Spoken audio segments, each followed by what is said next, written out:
Namaste, Sat Sri Akal, and welcome to Dharma Explorers. Dharma Explorers is a series of conversations with prominent personalities who are strong supporters of Sanatan Dharma but were not born in Hindu household. I'm your host, Jai Bansal, along with Amitabh Mittalji as my co-host. We are both affiliated with the Vishwa Hindu Parishad of America, where I serve as the Vice President of Education and Amitabh as the General Secretary. Today we are truly honored to have Shri Jeffrey Armstrong ji, also known as Kavindra Rishi ji, joining us from Vancouver, Canada. Jeffrey ji, a very warm welcome to you to Dharma Explorers. I'm sure when someone says this to you, they say Jai Jai. Jai Jai, indeed, once in a while. And Amitabh. So yes, it's an honor and pleasure to be with you. Thank you. So before we begin, Jeffrey ji, let me give a brief introduction of yours to our viewers. So Jeffrey ji is a poet, relationship expert, and teacher of the Vedas for over 40 years. For 15 years, he was a corporate executive in Silicon Valley and a speaker for Fortune 500 companies.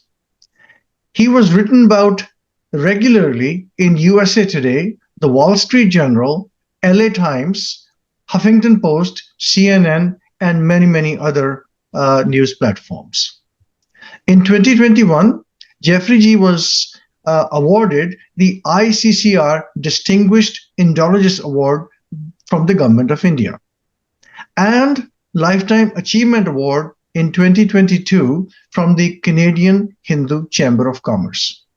He is the author of The Decolonized Bhagavad Gita Comes Alive, and his recent poetry book titled Dreaming the Countless Worlds was released in 2022 by Council General of India, Vancouver. Jeffrey ji is considered one of the foremost authorities on Vedic knowledge and Sanatana Dharma and its relevance in modern times. On that note, Jeffrey ji, once again, a very warm welcome to you to Dharma Explorers. It's truly an honor to have you with us, and I'm looking forward to an inspirational conversation. Before getting into anything truly heavy, why don't we start with something really simple? I think our audience would love to know a little bit about your growing up years, your formative years. What was the family atmosphere like? And of course, people and events that might have influenced your worldview. First words that came to mind were dasa, dasa, dasa, anudasa. Servant of the servant of the servant of the ultimate being. So I was raised in a Caucasian suburb of Detroit, Michigan. And my parents were always kind to me. I was the eldest of 5 children, 4 younger siblings whom I helped to raise. But there was something in me that I didn't understand at that time that was asking questions that my world around me, my Protestant church, didn't like questions, just like you to sing along and be there. And I did, and it was all right, but they didn't answer my questions, and they didn't like questions, and that put me off. So I sort of stopped doing that. And one night I went to a carnival. This was a big thing in the Midwest. These little cheap carnivals would come through, and you'd go on the rides and eat popcorn and get sick, and it was part of the program in America. Now, I also need to say my grandfather was a cavalry sergeant in World War I. My father, an Air Force captain in World War II, stationed in Mumbai, flying a C-47.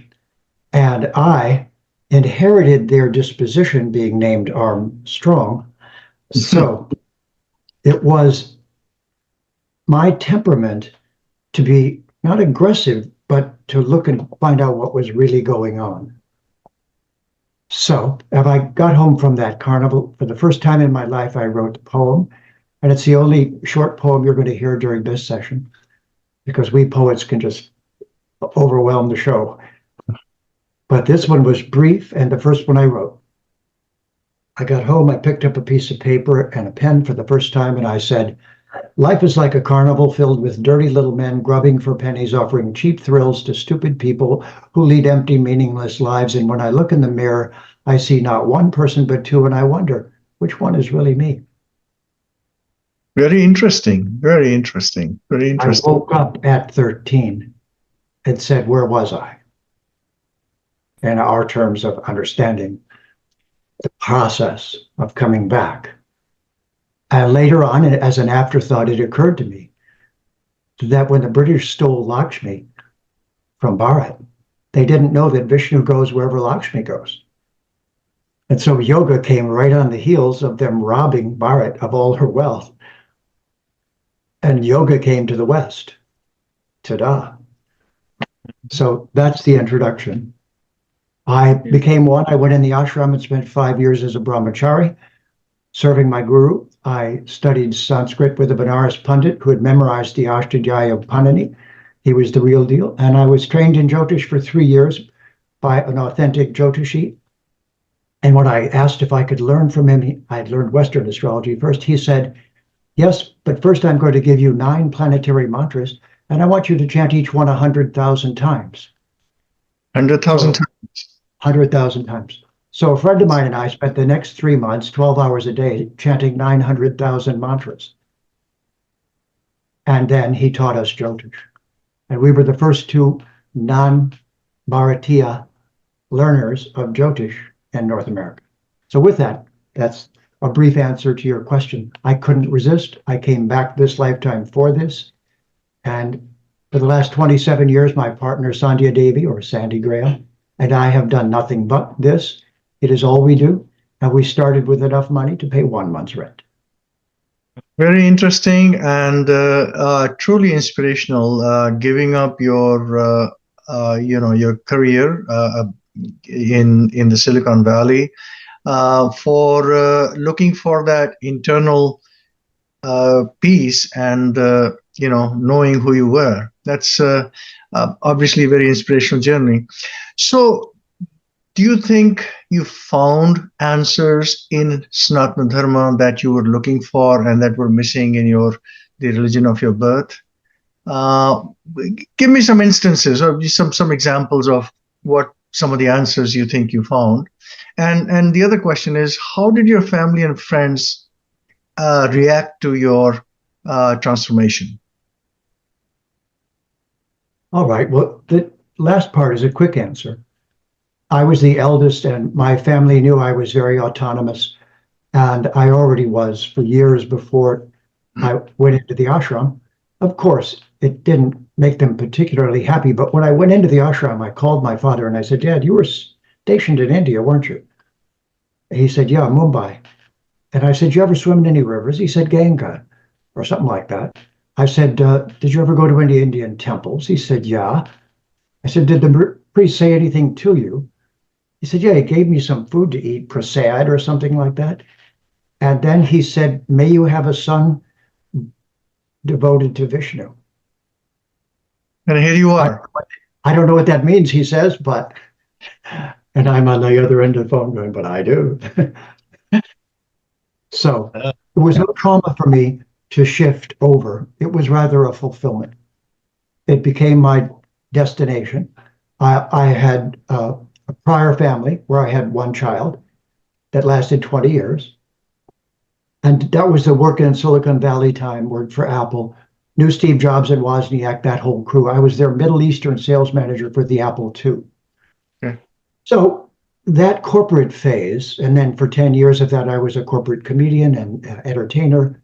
And then after that, I shifted over and simply said, okay, at age 50, we're done here. No more of that. Don't need to be in Silicon Valley. Nothing more to learn from it. Thank you very much. And from then on, just teaching the Vedic Vidya. So what I found in the Vedic Vidya was what was not able to be found elsewhere. And because I was a linguist, I also had my degrees are psychology and literature, poetry, and so forth. So I was a linguist, not just a languager. And because of that, the magnitude of Sanskrit landed on me And I understood it's the most precise scientific language on our planet. And that shaped everything from that point on. Thank you. Thank you, Jeffrey G. Can you tell us a little bit about the various projects that you're working on, have worked on, and are currently working on to make this world a better place? Thank you, Jai. I'd love to. There are 3 projects that here at Vasa are taking our time and attention and that we're looking forward to seeing out in the world. The first is the decolonization of the Bhagavad Gita is done, and now to get them out to all the people who could benefit, and to do that quickly enough so that it creates a wave of understanding, so that the next step in the Vedic Renaissance gets momentum from that to all yoga practitioners, especially as the user's manual. The second is as soon as possible, finishing the book that we're working on to introduce at least 200 Sanskrit words with their decolonized meaning into the English language. And we're working on a book to do exactly that. The third project is available at dharmocracy.org, and it introduces the Dharmic lifestyle that we discussed earlier and what is currently happening in the world today as a way of us all seeing what's happening in the world in relationship to Dharma. Thank you. I want to bring my co-host into this conversation, but before that, let me get one more question in. It pertains to yoga, one of your passions. You've written quite a bit about yoga. Yoga has been taken up in the West with a gusto, starting with the crazy 60s. It's now taken off and become a major preoccupation, in the society. And we can certainly give credit to the West for bringing it out of the shadows into the limelight. But, it's also true that it's been commercialized by promoting it as simply body postures. Now, not just that. I mean, if it was just that, I'd say, okay, fine, this is how the world works. But, it's also been maligned by peddling it, in various forms of, caricatured as, things like hot yoga, downward dog yoga, goat yoga, beer yoga, and all sorts of others that I cannot even mention here. How do you feel about this commercialization and exploitation of this wonderful mind science that our civilization gave to the world? I am with you on the, oh my gosh, did they really say that list? But I expected it, knowing English as I do, and knowing this culture as I do. So it's what made me also realize that a change of vocabulary is the only way to lead people back to the true yoga that you're speaking of. Without a couple of hundred Sanskrit words that will clarify and give precise meanings and images to what the Vedic Vidya is all about and what yoga is leading us toward. The important thing to also see is that in the Western civilization, one of their great absences is honoring the feminine. Just a few years ago, ladies couldn't own property. Ladies couldn't do this. Ladies couldn't do that. So it is this feminine aspect, this feminine divine part of the process that is missing in the West. So the fact that all of these improperly embodied ladies took to yoga is a testament to the understanding that the Devi, her home is Bharat. And it was the Devis here who woke up first. They knew something was wrong, but not quite what. And that's partially why yoga didn't really come across with Siddhanta. It didn't come across with the Vedantic conclusion in most cases. Instead, just pieces of the puzzle, and then you go home and say, I do yoga. But no, pardon me, but no, you don't. But you're getting started, and that's excellent. So you might say that I speak at a lot of yoga studios and lift their philosophical viewpoint toward the Vedanta. now that they're rooted in and have a commitment to the bodily postures and breathing. It's sort of related to Ayurveda, now telling modern medicine how to heal rather than just give medicines to. So these are movements that are been a part of the last 20, 30 years. And I'm avidly involved in that, giving that vocabulary to the sincere yoga teachers and pointing out the ones that are insincere. Okay, over to you, Amitabh. Oh, thank you. I have so many things bouncing in my head, from the tada moment you had with your father over the phone to what JG is going yoga. Also, I think you probably followed up with some meditation, and that is also mistranslated, misused, and the appropriation and attribution to India is completely missing. Carl Jung borrowed heavily from mind sciences, including Kundalini Yoga, but his disciples have downplayed all those connections, right? Yes. The Indian knowledge systems is disregarded, and I say, hey, you sit down to any kind of music. No, what do you think of this tendency of the West to just brush away the contribution, attribution of, especially from Bharat? Is it that we don't assert enough, or what is the disconnect here? All right, great question. And the first thing I say is, look, this all got started when the Pope issued a papal bull in 1452 and said, go steal everything from the world in the name of Jesus. So let's be clear. Jesus is going, what? Mm. And the Pope said, get out there and take everything, make it yours. And this includes psychology, not only Carl Jung, but William Sheldon and the three body types that he invented. Maybe not. How about, he called them endomorph, ectomorph, mesomorph. We have forever known of them as Vata, but he just took that, stole it. So this appropriation of Vedic Vidya, what to speak of robbing the culture, and it's filling the museums of Britain. It's one of the things that I talk about all the time, is to still point the finger at the colonialists. Don't let them off the hook. A last one you'll enjoy is, nobody really knows where democracy came from. They all point back to the Greeks, which is nonsense. It came from the first nation called Indian tribes. So they knew they had some wisdom. They called them after India. But then India is supposed to be Bharat, isn't it? So the American so-called Indians actually gave the US their constitution. A tribe on the East Coast, near where we now call New York, the Lakota Sioux, gave their constitution, including the fact that women chose the chief, women were the judiciary, and that it was a Matabumi culture. They saw the female as the extension of Matabumi. So these First Nations cultures have not been apologized to. Their cultures haven't been healed. Colonialism hasn't ended. It's just been buried under the carpet. And now that Bharat is coming forth in the world, so brilliant, and because if you can study Sanskrit, you can get a PhD in anything. So this is just the beginning of what I call the Vedic Renaissance. This is the renaissance of the Vedic civilization and culture. And of course, Samskritam is going to lead that forward.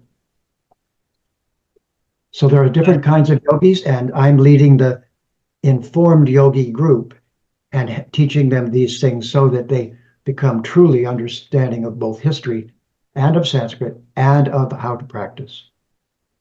You mentioned 1422, papal decree in 1422? 1452. 52, right. 1452, right. I can give you the exact details, and I'm shitty. I've got a video up about it. We don't even know that, right? So that may be the reason we're not asserting on our side. That's partly why. And that's part of my job, is to just, because I'm on the team and the team is immortal, it's just simply to continue the work. And I know that we've all been doing this for many lifetimes, and we said, I'm in, I'll come back. So here we are. It's great to meet you. So Jeffrey ji, I want to formally thank you on the screen for your wonderful service to the Sanatana Dharma, its knowledge system, its epistemology, its etymology, and all the the fundamentals that it entails. I want to take you to in a slightly maybe not that different direction, but I'm just looking at how Hindu life is guided by the four ashrams, the purusharthas. I'm talking about dharma, artha, kama, moksha. And when I look at human life, I was born and brought up in Bharat, as was Amitabh ji.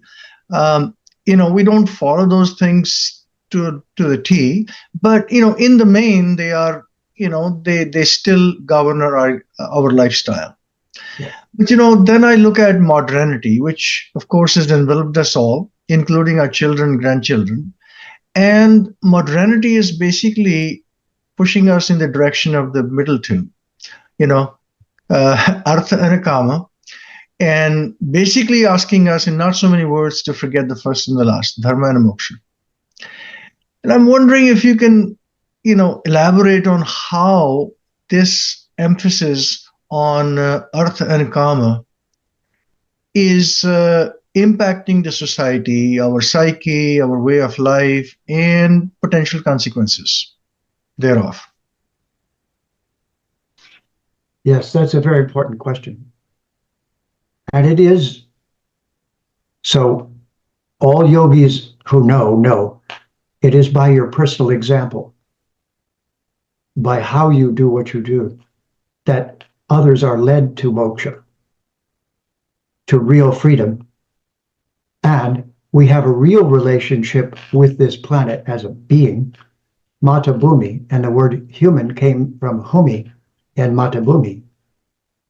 So humus, human, we are the children of Mata Bhumi, not just Mother Earth. Artha is part of it. Our earth comes from Artha. But it is not just the work we do. It is our understanding of creating a dharmic civilization so that life has a future. And this is the great danger that technology represents to us right now. We have empowered consumers with no conscience who are taking all and everything because they can, empowered by technology. And it is now time for the teachings of Bharat, both the understanding of moksha and the other realm that we come from and that is our ultimate destination, and how to make this place more like that by everything that we do. So Dharma is not just good and bad. Those are the wrong words. Dharma is cooperating with the ritam, with the rules of Prakriti, Yes. and making certain that each generation progresses and has what they need and is cared for properly. And it is that heart, it is the heart of Bharat. And we need to bring that back, and we need vocabulary to do so. A couple of hundred Sanskrit words is enough. They don't have to learn the grammar, just some new ways of looking at things that take them beyond the limitations they're in. That leads to the next question, actually. Basically, you just mentioned, you said moksha, very both JG and I understand that, right? But the loose translation in the Western terms, they will call it salvation instead of moksha. You use lust for kama, idol for murti, and so on and so on. Like Dharma is religion. It's actually not. Dharma has a larger philosophy following it than just religion, which is very restricted from its point. I feel it's harmful. What do you think? Is it harmful? And what can we do to prevent this brutalization of a really, really beautiful, meaningful, and words that carry a lot of knowledge with them behind, right? What do you think from your point of view? Well, that's a great question, because the sincere listener will learn new words. If you say, sorry, English doesn't have words for that. Therefore, this is not Ray-Ligari. And nobody even knows in English. English is so sloppy as a language. If I say, what does religion mean? They can't tell me the root of the word, the meaning of the word. It's re ligare. It means bound by rules. Regulated. Yeah. Yeah, regulated. And this is the ritam. So it's the ritam that is behind Dharma. If we say Dharma is just good action, we lose it again because good's a sloppy English word. We say it is using everything according to the divine intelligence that created it in such a way that it perpetuates life and optimizes and maintains the well-being of as many living entities as possible. Now we're getting somewhere. It's Dharma. It's a Dharma culture, but it's a ritam. It's working cooperatively with the laws of nature. And these words need to come into the vocabulary, not distorted again by the English words that describe them, that define them. And this is the project that I've spent the last 10 years on, and my partner, Sandhya Devi, and I have dedicated our lives to, is next bringing forth literature that gives a new vocabulary and calls the Western world out and says, you must use these words if you're going to describe the truths carried in the Sanatan Dharma culture of Bharat. You cannot call it a religion. It's religare, religion, is bound by limited material laws. And that is not the ritam. And so it is this, in a sense, it's going to be Ma Saraswati who does this. And I'll give you a funny story. So what do we call the book where words live? Oh, I'm going to follow that. What is it? What do we call the book where words live in English? Dictionary, you mean? Dictionary. Right. Supposed to give you diksha, Okay. but it lies, it doesn't. But if you did receive diksha, you'd have a very large what? Okay. Many words. Vocabulary. Right. Vocabulary is Saraswati, it's Bach. Yeah. You see? So we have to turn the tables. We have to turn it around. And this is going to, it's the research I've been working on, and I know it's going to continue with persons like yourselves. And we're going to then have really a Vedic Renaissance, where the Sanskrit words create a worldview that English words cannot create, and it will not be compromised by any of the Abrahamic religions. We know who they are. I don't need to say their names, but their worldview is the problem. And when so-called scientists, who really aren't, or they're just selfish individualists, with those people use that one lifetime to make everyone panic and drive them like sheep, you know the story. So this is what in my feeling, the Mahabharata is just getting warmed up. Welcome to Kurukshetra. I'm going to ask another thing here. It's just, and it's used a lot, very frequently by most of us, the statement Vasudeva Kutumbakam, the whole creation is one family, or is Vasudeva is a family. But is it, as a Bharatiya, as a Hindu Sanatan, we do try to follow that, right? So give you an example of Turkey. The Turkey was in trouble. They lacked grains. India, with the tensions going on still, India sent grains and supplies. Same thing with the Ukraine war breaking out. And not only the Indians were extracted from the war zone, the many other nations, people were brought back, and we're following the principle of Vasudeva Kutumbakam. But the same Turkey that I mentioned, and even the Ukrainians, they misled Indians to bring into war and die over there for them. And the Turkey actively radicalizing Muslim population in India to create that discord. So how do we, balance between Vasudeva Kutumbakam and the other Dharma Rakshati Rakshita? How do we balance that from your point of view? And you are wonderful out of the box for us to look back and say, we take everything for granted. And your answers are beautiful. So I want to hear what you say. How do we solve this? Vasudeva Kutumbakam and Dharmo Rakshati Rakshita. All right. Vasudeva Kutumbakam. We're all in the same pot. Now, we're all in the same vase. That's Vasudeva, by the way. The English word vase, it holds the flowers. Vasudeva, they stole it from Sanskrit. And Kutumbakam is the pot. So if we're all in the same pot, then the question is, and this is that what got us in the pot? And if we're all in here together, then we need to have something which I call dharmocracy. If you don't pollute the water in the pot, the flowers will bloom. So yes, we're all in the same pot is reminding us to be dharmic, and dharma is not religion. Dharma is what science should be. It's sattva, rajas, tamas. Tamas is entropy. Rajas is selfish exploitation.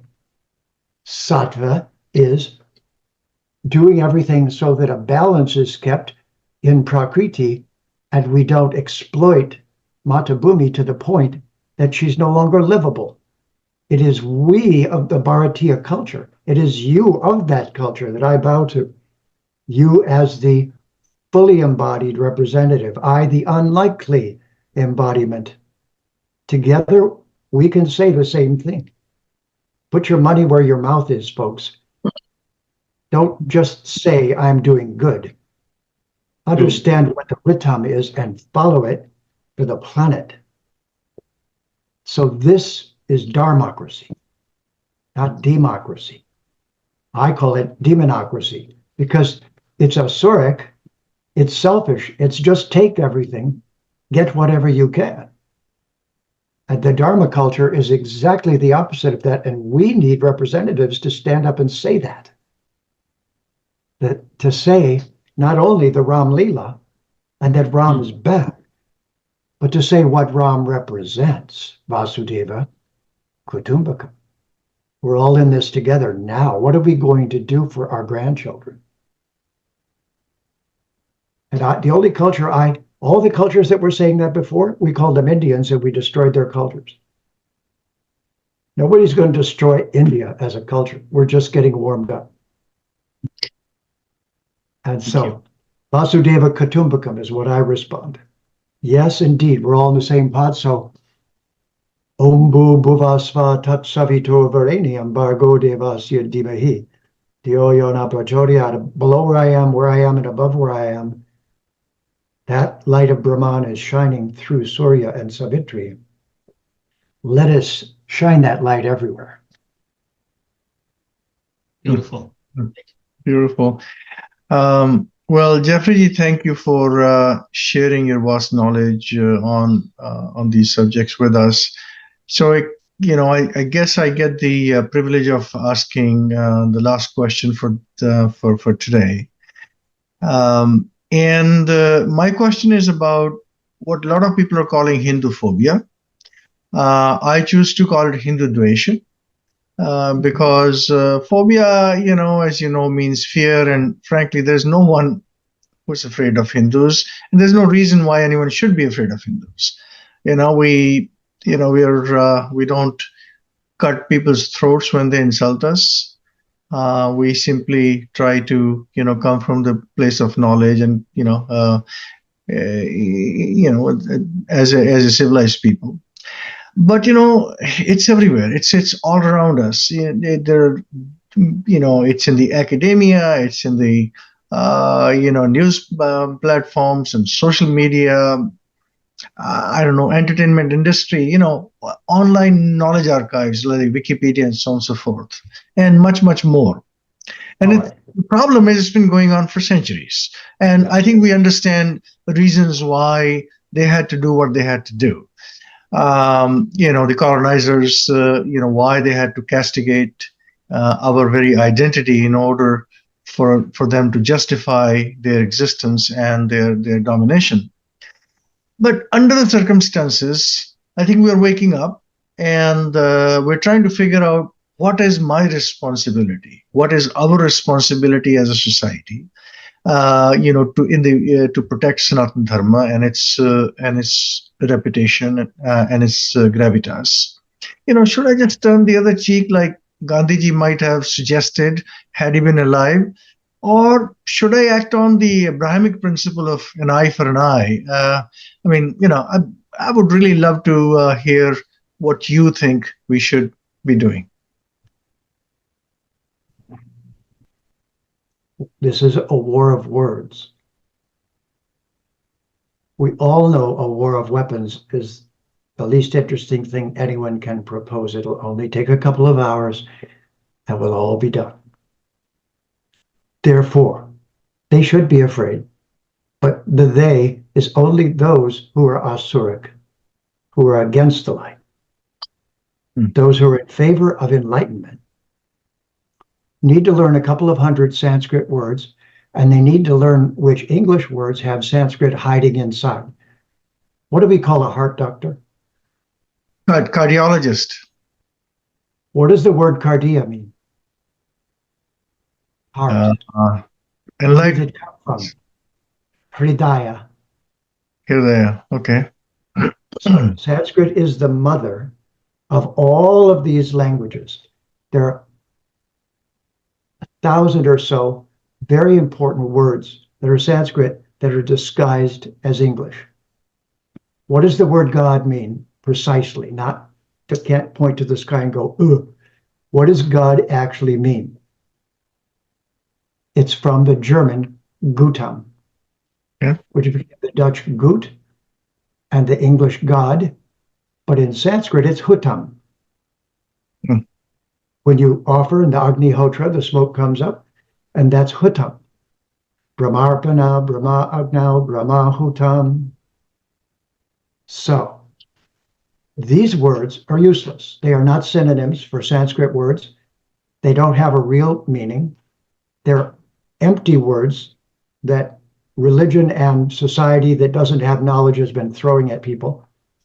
We have to stop using them and use the correct Sanskrit words. This is why it's dangerous. This is why we're dangerous. Because if you're willing, we're going to make you articulate. And then you'll become not an ambassador, but a rambassador, a rambassador. And I think Ravana is quite evident in our world, that the ravaging of our world in a ravenous way. So I think this is, I call it Divine 1-1. The Vedas have arrived just in time. And I hope that we can show the Hindu youth, and I want to say to you, your youth in school right now, grade school, junior high, high school, should have a curriculum of Sanskrit words with non-toxic English words as the definitional, so that they can escape from this rather than get trapped in it another generation. Is this that we're doing at Vasa? Our project is to decolonize the English language and teach a couple of hundred critical Sanskrit words. And with that, the Vedic Renaissance will progress, because now you can speak articulately about a new worldview. And this is what we need. We need a new worldview. And it just so happens to be immortal, all the better. It's lasted forever. Therefore, let's bring forever into this crazy now that we're living in. And it's time for the Vedic culture, the Hindu Vedic Sanatan Dharma culture, to be Acharya. And we do that through speaking respectfully to anyone who will listen. We've got partial attention from hundreds of millions of yoga learners who are in female form just trying to embody correctly. But if we do this right, we could give them cooking classes and teach them how to make prasadam. What if the Hindu community goes to all the yoga studios and says, we've decided to join your efforts. We're going to teach you how to make prasad. Boy, that'd be amazing. And we're going to do it for free. We're not going to charge you. Now, and we do this all the time, my partner Sandy and I, we go to yoga studios where they're sincere, and we teach them the other things that they don't know and give them the Vedanta and bring in the Bhagavad Gita and show them how to make prasad, and then Ayurvedic medicine is next. So personally, I believe that between the language and the lifestyle, those are the two L's. And the third one is not Love. It's actually prema. It becomes premier. We achieve the highest state. And together we can do this. And I think with all of us together on the team, this is the next Renaissance. So I call it the Vedic Renaissance. Yeah, so Jeffrey ji, since we have you in this session already, I'm going to get a little greedy and ask one more question. Jeffrey ji, you've been part of the Hindu ecosystem now for quite some time, and I'm sure you visited Bharat. You've been visiting Bharat on a regular basis, and so you know something about how our society has been for some time. I'm wondering, do you see a change in the last few years in the way they are connecting with their roots? We've been carrying the burden of coloniality on our minds for forever, and I think we've been buried ourselves under that. But I'm just sensing, there are some green shoots coming out in the society. And I just wanted your view on that, since you're more in touch with the pulse of the people. The English word is history. The Sanskrit word is much better. It's itihasa. The two epics are not mythology. They're itihasa. Sure. They're as it really happened. They are the descent of the ultimate and supreme being to earth, as in Ava, Tara, descend and restore. And so all of these stories, once upon a time, this, we have to build the information networks with philosophically correct depictions of stories. And while you're thinking that thought, we know that Advaita, Vasista Dvaita, Dvaita, Achintya Bheda Bhedava, it looks like they could all argue. We have to teach them that Vedantic discussion is different than material argument. So that we create a larger context where everyone just points and says, see, it's just a mess. Everyone has a different opinion. Once again, the Sanskrit will change that. And therefore, the work that we're doing at Vasa, in many regards, I think, is the next step, if it's embraced and empowered and funded by the Vedic community. It won't be very expensive, but it'll get to all the young learners. And I have asked around, we really have done some research on this, and there are hardly any Vedic homes where the children have the Bhagavad Gita as the user's manual in a form that is decolonized so that they could actually read it without getting further contaminated. So if you think of this as the problem, we have to start somewhere. And this is what we've done. We've viewed the Gita as the user's manual, and everyone in the Vedic community should be able to quote from it. Aham sarvasya prabhavo matak sarvam pravartate dimadva bhajantima buddha bhava samanvitamajchita. I'm the source of everything. From me, the entire creation flows. Knowing this, the wise adore me with all their hearts. Their thoughts dwell in me. Their lives are surrendered unto me. And they derive great satisfaction and bliss, enlightening one another and conversing about me. To those who are constantly devoted and adore me with purest love, I give the understanding by which they may come to me. Out of compassion for them, I, who am dwelling in their hearts, destroy the darkness born of ignorance with the shining lamp of Vedic Vidya. Now, that's the 4 core verses of the Bhagavad Gita. In my worldview, every Hindu child, every Hindu youth can do what I just did in Sanskrit and English. What's the core of your culture? Oh, here, it'll just take a second. There it is. And if you take a strategic view, use the Gita as the ultimate user's manual, leave the rest of the debating and discussions to the periphery, then we will start a process that will never be contradicted. It will never be wrong. And depending on your lineage, you'll tell the story slightly differently, but that doesn't matter because you'll have the core and it won't get corrupted coming into English. So in a way, what my partner Sandy and I have done is set an example of what could be done with the Upanishads. It could be done with the Vedanta Sutras. If we got a group of scholars together in both Sanskrit and English, we could churn out culture that doesn't go down the wrong roads and cures this linguistic disease. So it's a really honor to be with you today and exciting that we can share this, and our hope that it spreads out through the whole Vedic community and that the obvious happens from that. Jeffrey ji, thank you very much for being so generous with your time and your knowledge. And I know both of us benefited a lot from this conversation. And when we release this conversation to the world, to others, I'm sure others will feel the same way. So on that note, I'm going to say thank you once again. And I look forward to conversations of this nature as opportunities arise. Dhanyavad. Thank you. Dhanyavad. Dasa, dasa, dasa, anu dasa.